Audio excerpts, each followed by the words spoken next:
Be a fairly short video, assuming nothing goes terribly wrong, but that's a bad assumption whenever you're working on a kit car.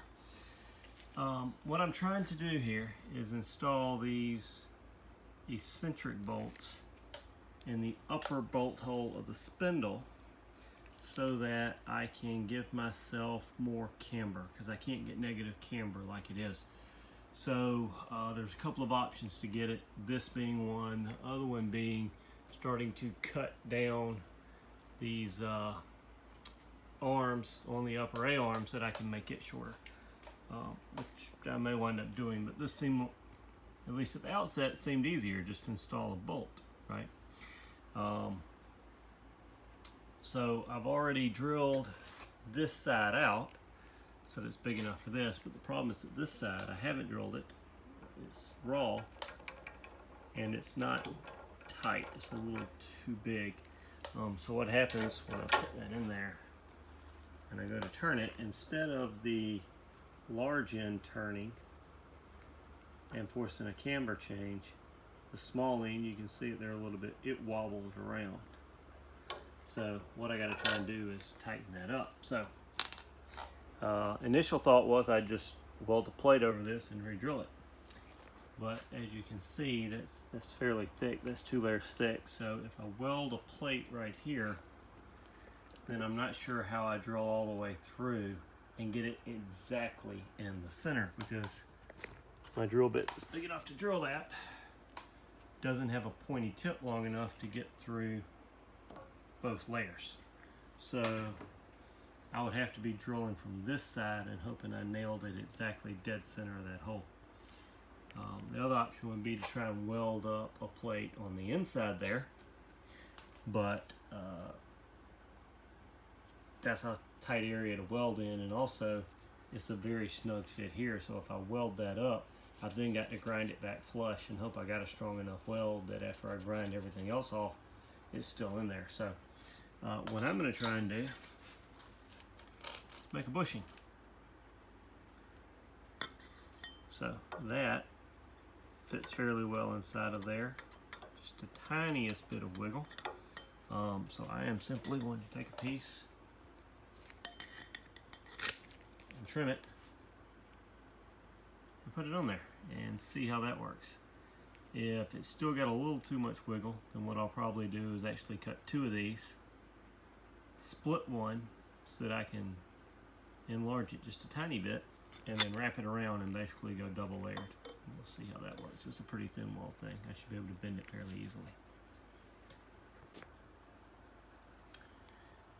And there it is with one, oh, I'm getting so much glare.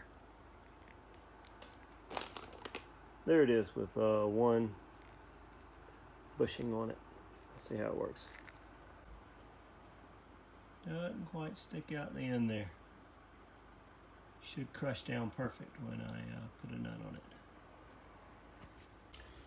It appeared to still have a little wobble in it with one bushing, so I'm putting a second one on there and we'll see how it does. I didn't need 2, I think I only need 1. I think the thing is you just gotta have this nut fairly tight when you start trying to adjust it. So I think if I move it, it's kind of hard to see, but you should be able to see the spindle going in and out just a little, which is all I wanted. So I'm going to adjust it till it's as far inboard as it could go, which should be maximum camber. We'll see what kind of numbers I come up with. I'm inside trying to edit videos and get them on YouTube, and I'm missing a clip somewhere. So this is going to get inserted into the video kind of after the fact.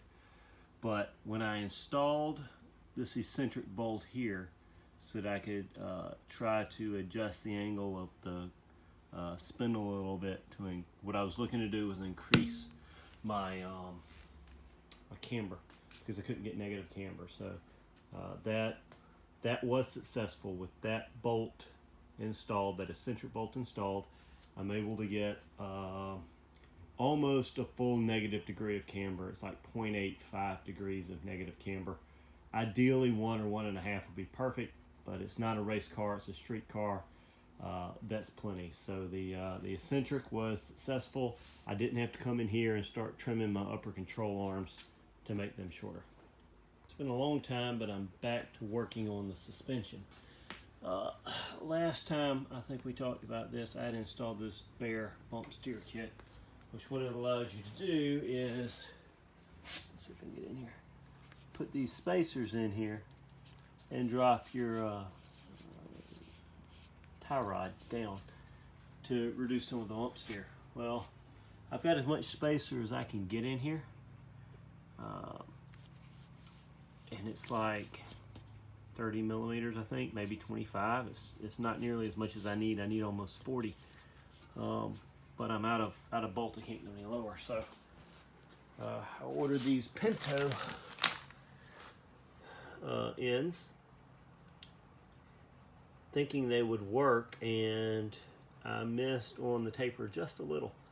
The taper's really close. I could probably run it, but I'm gonna try and get it a little better. So what I've done is sharpied up the taper, and I'm gonna put it in here and turn it and see where the marker gets rubbed off, and then I will put this in the drill press and try to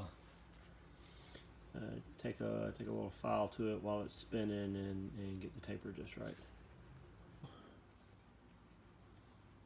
sharpied it up and put it in there and spun it, and you see I'm getting real good contact right through here, but I'm a little wide at the bottom. I need to be getting contact through as much of that profile as possible. So I'll take a little bit off the bottom. And I went and cut a 46 millimeter spacer. It's just some round stock I've got for tubing. So I'll order galvanized suspension spacers. Now I don't know exactly how many I need. So you can see there's a little bit of the taper sticking out. That's okay. I've got a really good contact patch throughout the profile of the spindle there. I've got at least 2 threads there, and I barely got 2 threads there. If I went any longer than 46, I'd have been too long. I'd have had to have. So the other option, I guess I didn't really discuss, to using this Pinto piece here, is people on the forums for the 818 have just 818s have, rather than leaving the taper here, drilled it out to a straight 5/8 and used a large grade 8 5/8 bolt, like a 4.5 inch bolt. And I considered doing that, especially when the taper for the Pinto didn't match. But a taper's still better, even if it's not a machined perfect match. I've got a really good match. I've got a really good contact patch in there. I'm real comfortable with it, especially since I'm not going to be racing. I'm not going to be putting this thing on the track and pushing it to its limits. I mean, I'm going to put it on the track just to shake it down and test it out, but we won't be pushing its limits. So, got to go to the other side now. And you can see how I have just a little tiny contact patch right there at the top.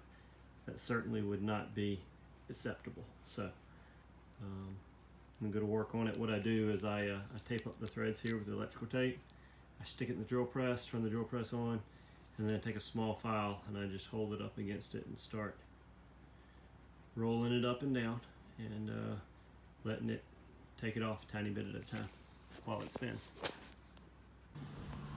So the longer Pinto studs and the 45 millimeter spacer appears to have fixed all the bump steer issues. I took the car out yesterday on a nice twisty section of really low traffic road, and I pushed it pretty hard. And there's some really bad pavement spots that had really scared me in the past. When I'd hit them, the bump steer would just throw me everywhere. So yeah, I think that does it for the suspension. Camber's at -1 degree. Bump steer appears to be under control. Caster is not as much as I'd like, but it's about all I can get without modifying the control arm pickup points. So real happy with that. So on to the next phase of the project.